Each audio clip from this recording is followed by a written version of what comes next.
Sir ಏನ್ sir ನೀವು ಗಿಲ್ತಾ ಇದ್ದೀರಾ? ಬಿಡಿ ಬಿಡಿ ಬಿಡಿ ಬಿಡಿ ಸರ್, ಹೊಡಿತಾರೆ ಬಿಡಿ ಸರ್. ಈಗ ನಾನೇ ಕುತ್ಕೊಂಡಿದ್ದೀನಿ, ನೀವು ಹೊಡಿ ಅಂತಂದ್ರೆ ಹೆಂಗೆ ಸರ್ ಅರ್ಥ? ಪ್ಲೀಸ್ ಅರ್ಥ ಮಾಡ್ಕೊ ಸರ್. ಸರ್ ನೀವು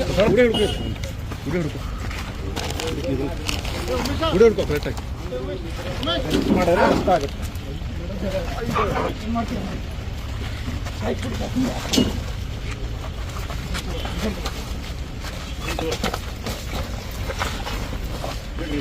ಸರ್ ಏನು ಒಳ್ಳೆ ಕೊಲೆ ಮಾಡಿರೋ ಮಾಡ್ತಾ ಇರೋ ನೀವು ಸರ್. ಎಷ್ಟೋ ಜನ ಕೊಲೆ ಮಾಡಿರೋರು, ರೇಪ್ ಮಾಡಿರೋರು, ಮರ್ಡರ್ ಮಾಡಿರೋರು ಇದ್ದಾರೆ.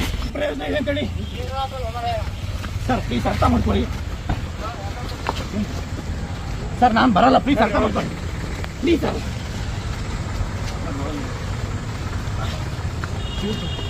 ಸರ್ ಎಷ್ಟು ನಾನು ಬರಲ್ಲ ಸರ್.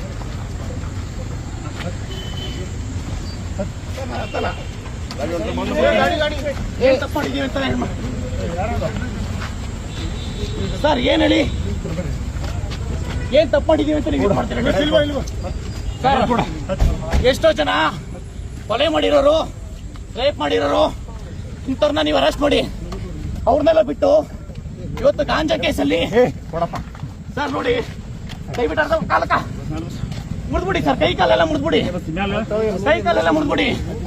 ಸರ್ಕಾರಕ್ಕೆ ಹೇಳಿ ಫಸ್ಟ್ ರೆಕ್ರೂಟ್ಮೆಂಟ್ ಮಾಡಕ್ ಹೇಳಿ, KPSC ಆಗಿರೋ ಅಕ್ರಮಗಳನ್ನ ತನಿಖೆ ಮಾಡಕ್ ಹೇಳಿ. ನೀವು ಇವತ್ತು ಒಬ್ಬನ್ಗೆ ನೀವು ಶಾಂತಿಯುತವಾಗಿ ಹೋರಾಟ ಮಾಡಕ್ ಕೊಡ್ತಾ ಇಲ್ಲ ಅಂತಂದ್ರೆ ಸಂವಿಧಾನ ಬರೀ ಬುಕ್ ಅಲ್ಲಿ ಇರೋದಷ್ಟೇ. ಇವತ್ತು ನೋಡಿ ಸರ್, ಬಿಡಿ ತಲೆ ಬಿಡಿ. ನಿಮ್ಗೆ ಯಾವ ಅಧಿಕಾರ ಇದೆ ಅಂತ ನಾನು ಹೇಳ್ಕೊಂಡು ಹೋಗ್ತೀನಿ ನೋಡಿ. ನಿಮಗೆ ಯಾವ ಅಧಿಕಾರ ಇದೆ ಅಂತ ನಾನು ಸುಪ್ರೀಂ ಕೋರ್ಟ್ ಹೋಗ್ತೀನಿ.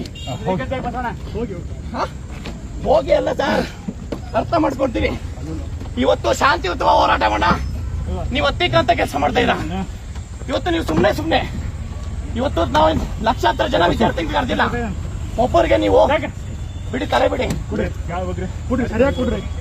ನೀವು ಸಲಹೆ ಕೂರಿದ್ರೆ ತಲೆಗೆ ಕೊಟ್ಟಿದ್ರಾ? ಬಿಡಿ ಸರ್, ನೋಡಿ ಅರ್ಥ ಮಾಡ್ಕೊ. ಫಸ್ಟ್ ಸರ್ಕಾರ ಕೇಳಿರಿ ರೆಕ್ರೂಟ್ಮೆಂಟ್ ಮಾಡೋಕೆ. ನೀವು ಸರ್ಕಾರ ಕೇಳದ್ಬಿಟ್ಟು ಇವತ್ತು ಲಾಸ್ಟ್ ಟೈಮ್ ನೀವು ಹೇಳ್ಬೇಕಾರೆ ಬಿಡಿ ಆಯ್ತು. ಇಲ್ಲೇ ಹೊಡೆದ್ಬಿಡಿ ಆಯ್ತು. ಏನ ಸರ್ ಬಿಡಿ. ನೀವು ನಾವು ಶಾಂತಿಯುತ ಹೋರಾಟ ನೀವು ಕೆಲಸ ಮಾಡದೇ ಇದ್ರೆ ಇದು ನೋಡಿ ಸರ್. ಸರಿಯಾಗಿ ಕೂತ್ಕೊಳ್ಳಿ ಸರ್, ಕೂತ್ಕೊಳ್ಳೋಣ. ರಾಜ್ಕುಮಾರ್ ಸರಿಯಾಗಿ ಕೂತ್ಕೊಳ್ಳಿ. ಪ್ರಿವೆಂಟಿವ್